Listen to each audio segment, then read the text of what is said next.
Bom dia, boa tarde ou boa noite. Nesse vídeo eu vou mostrar para vocês como criar um web service usando o Visual Studio, portanto vai ser em ASP.NET, programando em C#, usando o padrão MVC, Model View Controller, separadinho em camadas, certo?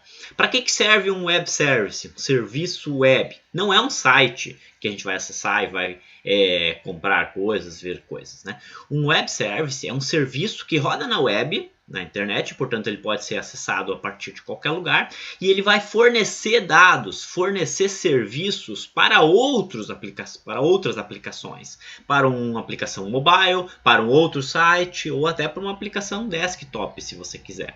Então ela é bastante importante, se usa muito, principalmente agora com todas as aplicações mobile, tudo tem que funcionar em todos os lugares, em todas as plataformas, tá certo?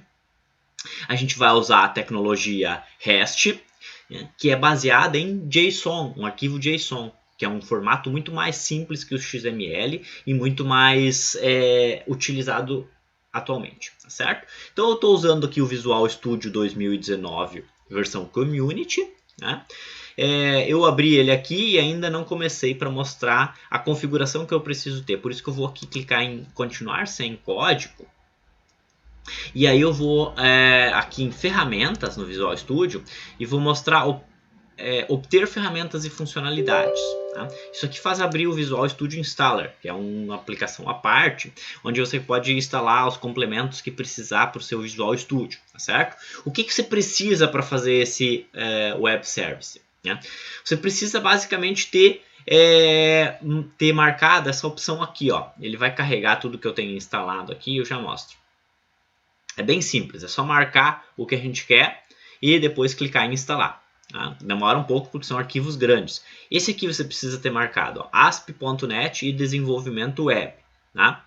Você marca ele aqui e depois vai já marcar por padrão as opções que você precisa aqui, tá certo?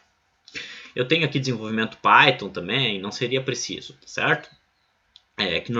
Desenvolvimento para desktop normalmente a gente tem marcado também, né, para fazer aplicações normais em C#, mas o que a gente vai precisar é esse carinha aqui, ó, né, para web, nuvem, ASP.NET e desenvolvimento web, certo? Tendo isso, é só fazer o download, instalar, ele instala aqui e ok. Tendo isso pronto, como a gente faz para criar nosso web service?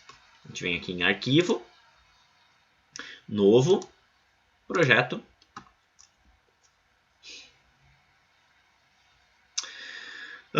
Que você pode filtrar, estou filtrando aqui C#, todas as plataformas, web. Então ele me carregou esses aqui, vai ser um aplicativo web ASP.NET. Tá? Por enquanto,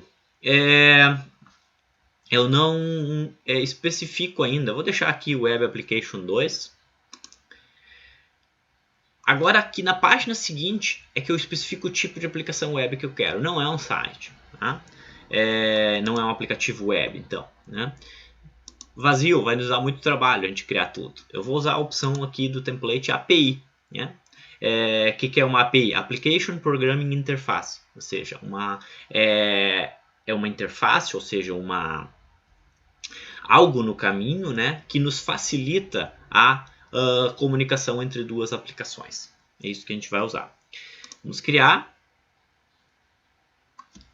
E nessa hora, com esse template, o Visual Studio já vai criar tudo o que eu preciso para colocar no ar um exemplo de web service. Né? Óbvio que não é o que a gente quer, um exemplo aleatório que ele vai criar, mas a gente vai ter condições já de testar e já ver funcionando agora, assim que ele terminar essa criação desse template. Facilita porque é só a gente fazer nossas configurações, criar nossas coisas que já está tudo funcionando, perfeito? Muito bem, então ele criou aqui uma série de arquivos, tá certo? Já vou mostrar o que é, mas se eu clicar no playzinho aqui, né, no Visual Studio ele sempre executa quando clica aqui, né? Diz aqui IIS Express. O que é IIS? É o serviço web da Microsoft, né? O servidor web da Microsoft, assim como tem o Apache, tem outros. Esse aqui é o da Microsoft que foi instalado junto aqui para executar a nossa aplicação de teste. Então ele vai abrir isso aqui no browser, né? E onde vai estar rodando esse serviço? Na minha máquina. Localhost é 2 pontos alguma porta. Tá vendo aqui? Localhost 2 pontos 44350 barra.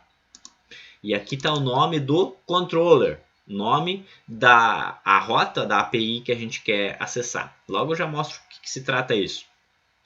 Mas olha o retorno que esse site é um site que vai ser consumido por outras aplicações, né? Ele não vai ser consumido por uma pessoa que vai olhar o site, né? Seria muito feio.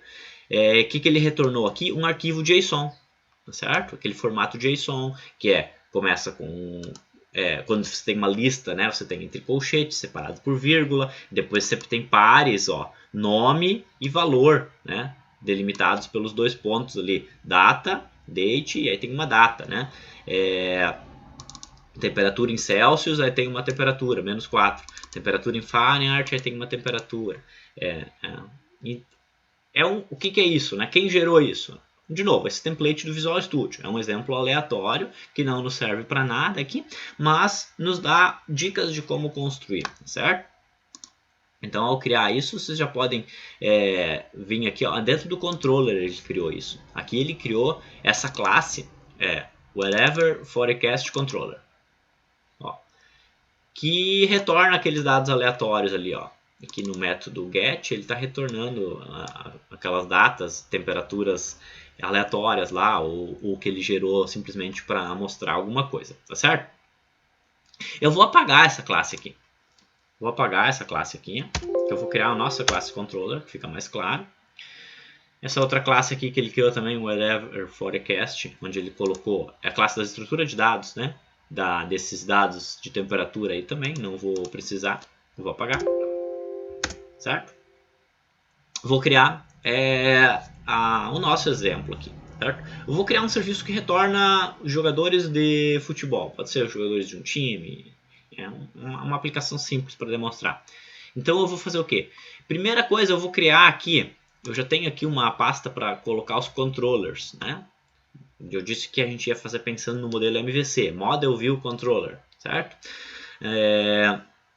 Muito bem, o Model vai ser aquela camada que se comunica com o banco de dados. Eu não vou mostrar a comunicação com o banco de dados nesse vídeo aqui, que ficaria muito extenso. Mas já vamos criar a pasta do Model. Vou vir aqui, nova pasta, Model.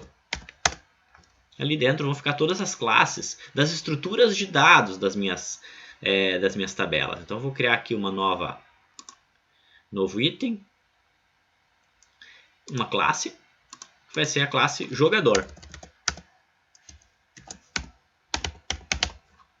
Perfeito?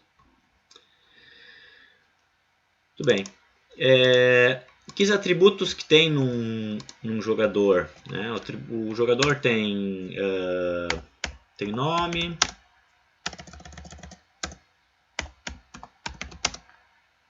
uma string. Vou criar como propriedade, ó, get set, certo? Public int idade, é um atributo importante, né? Get set e a posição.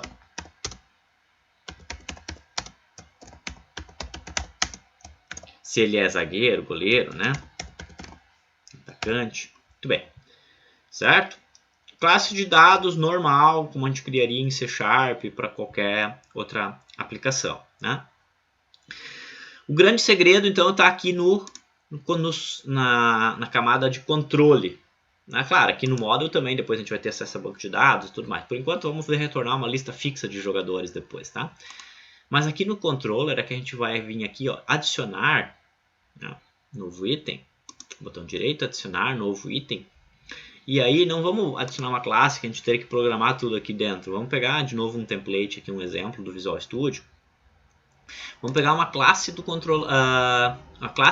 controlador de API. Essa aqui. Classe do controlador de API. Vazia. A gente vai ter que programar o conteúdo. Mas ele já tem uns cabeçalhos, né? A herança já está certinha como a gente vai precisar. Eu gosto de colocar aqui o próprio nome. Deixar a palavra controller, tá certo? E colocar aqui o nome, em vez de values controller, vai ser jogadores controller, certo? Porque vai ser um serviço que retorna a lista de jogadores. Então, olha só, ele já gerou para mim aqui o que? Herda de controller base, precisa isso. Aqui essas indicações aqui de que é um API controller. E aqui uma rota. O que é a rota? É aquele caminho que a gente coloca na URL. Certo? Então o caminho vai ser o nome do nosso site, a porta, né? Barra API, barra, e aí o nome do nosso controller. Não vai ser jogadores controller, vai ser só jogadores, que é o que vem antes da palavra controller, certo? Vamos ver na prática, se ali já vamos entender como funciona. Mas que tipo de métodos tem que ter nessa classe aqui? Que tipo de métodos tem que ter? Tem que ter, pelo menos, um método para retornar, então, esses jogadores, certo? Então, public, ele vai retornar o quê? Uma lista de jogadores, tá? E enumerable, vou usar esse aqui, mas é uma lista genérica, né? E enumerable de jogador. E vou chamar esse método de get todos jogadores. Aqui o jogador ele não está reconhecendo porque ele está lá na camada model, né? Vou botar model.jogador. Perfeito? Muito bem. Esse método então vai ter que retornar, vou fazer ele retornar aqui uma list de model.jogador.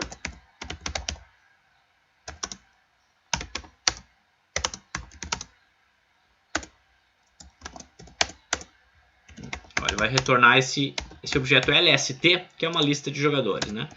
Que jogadores vamos colocar? Aqui seria o caso agora de chamar o método que busca a lista de jogadores do banco de dados, lá na camada model, certo? Isso é o que eu vou agora fixar de um exemplo aqui para a gente não fazer toda essa parte de banco também nesse vídeo, certo? Vou até colocar aqui, buscar os jogadores no banco de dados. Em vez disso, eu vou simplesmente pegar aqui, criar um model.jogador, J1, instanciar ele aqui, ó, certo? A gente pode criar já assim, ó, abrir chaves e já passar os atributos aqui dentro, ó, nome, Jeromel, idade, opa, que não é dois ponto e vírgula, é vírgula ali. Idade igual a 34, posição igual a zagueiro.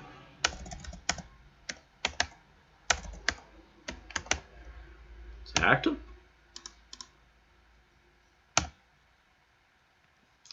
Não vai ponto e vírgula aqui. Vai aqui, só depois das chaves. Certo? Quem preferir pode fazer da maneira clássica aqui também, né? Que seria fazer isso aqui, ó. J1, ou melhor agora o J2, né? Aí seria aqui. J2.nome, né? Recebe tal. J2.idade. Aí sim vai com um ponto e vírgula, né?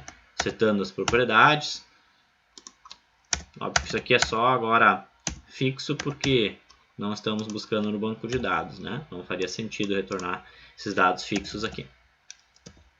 Certo? Então eu criei ali só dois jogadores, o jogador J1, o jogador J2. Vou adicionar na minha lista, ó, lst.add J1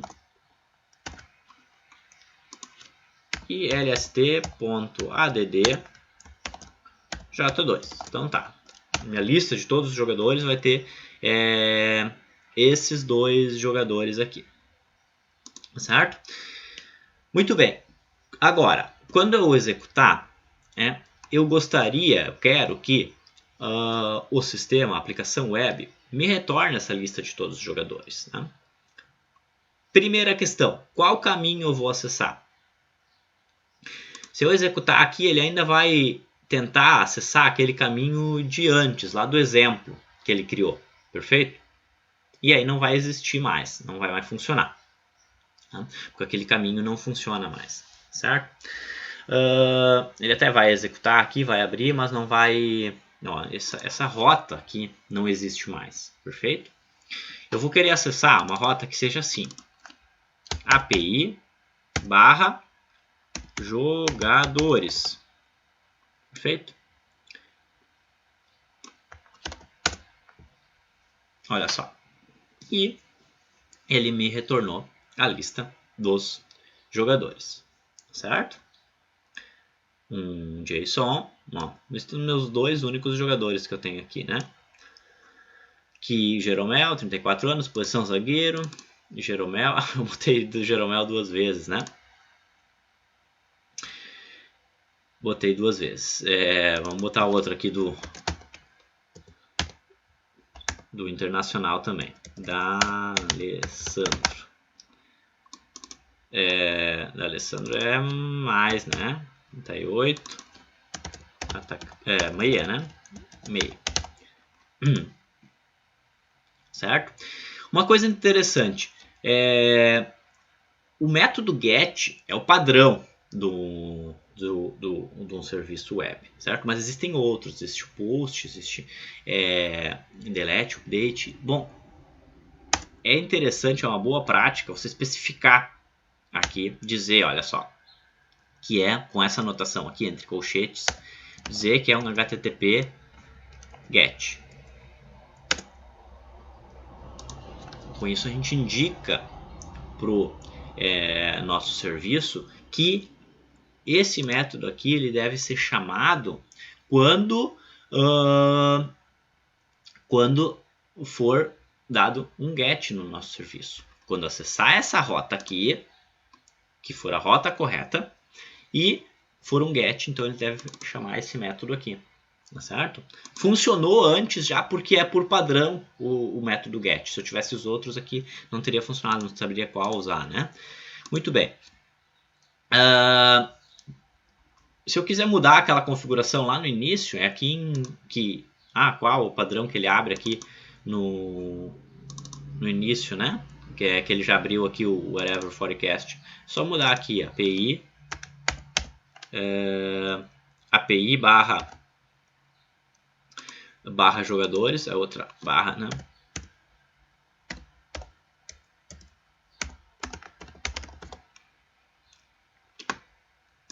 Que ele já vai abrir ali por padrão. Aqui também. Observa que esse arquivo de configuração aqui também é um arquivo JSON, né?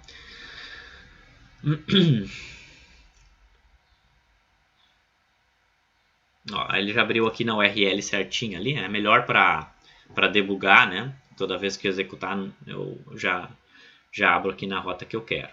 Agora sim, ó, o D'Alessandro, o Jeromel, certo? Muito bem. Então já está funcionando a nossa API, né? E se eu quisesse retornar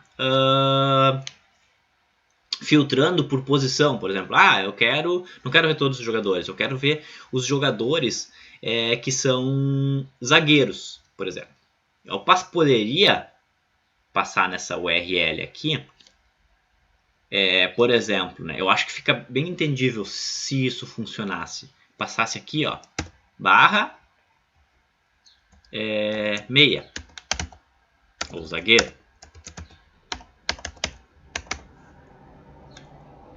Faz sentido, não faz? Olha a URL que eu estou acessando.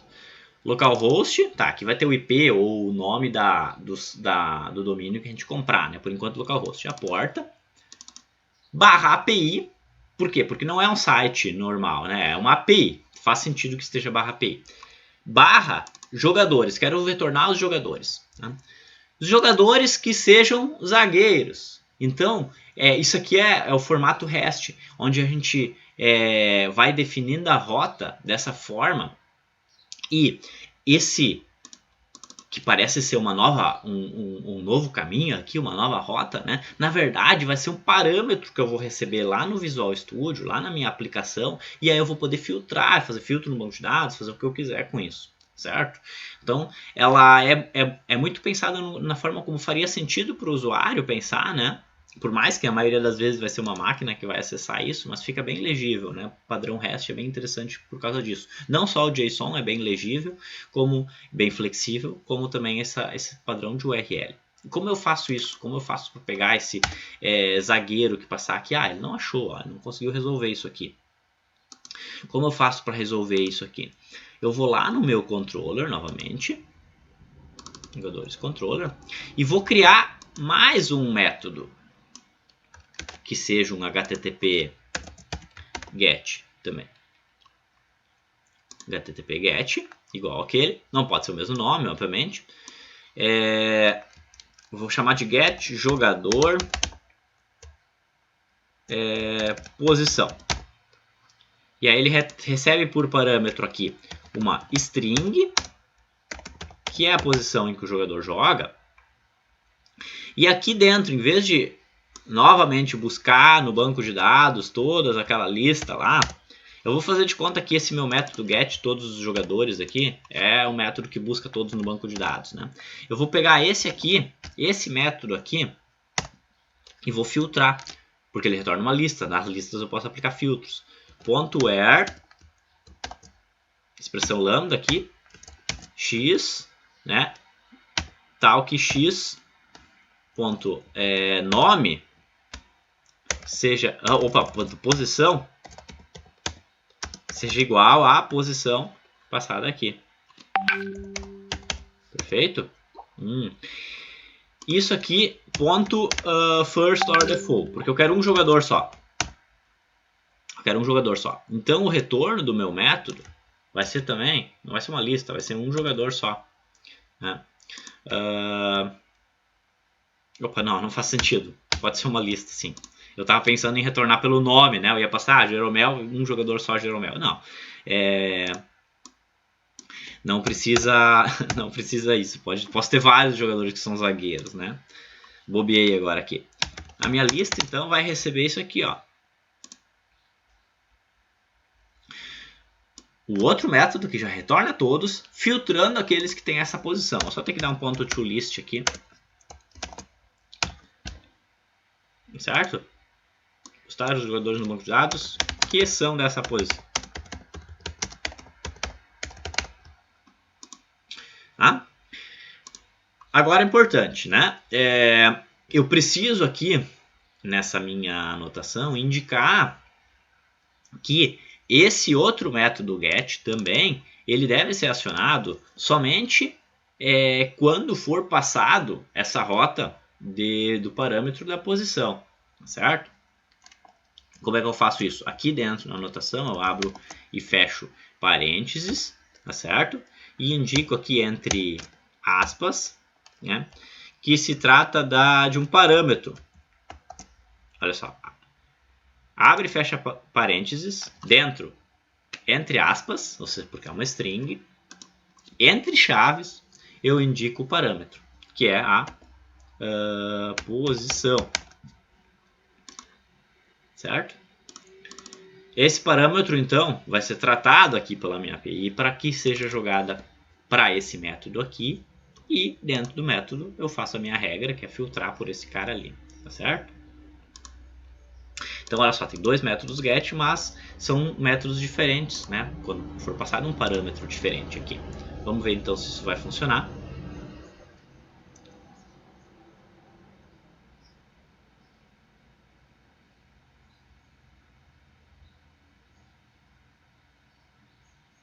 Simplesmente trouxe todos os jogadores, né? Mas se eu colocar aqui um barra zagueiro, então ele trouxe só o Jeromel, o único zagueiro que temos, né? Barra meia, trouxe ali o D'Alessandro, né? Importante que se eu tivesse escrito errado, um Z minúsculo, por exemplo, eu não fiz tratamento lá para ignorar maiúsculas ou minúsculas, né? Poderia ter feito, mas escrevendo assim eu não fiz. É bom que seja feito, mas ele vai me retornar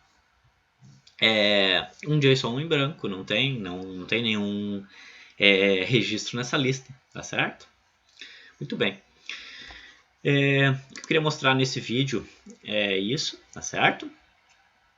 Depois posso fazer outro vídeo para mostrar essa questão de acesso ao banco de dados e os outros métodos, né, do padrão REST, mas a gente viu que em poucos passos com o Visual Studio a gente consegue aí fazer um web service, colocar ele no ar, né, e integrar ele aí com outros sistemas que a gente queira fazer, certo? Então, desejo a todos aí bons estudos, até mais.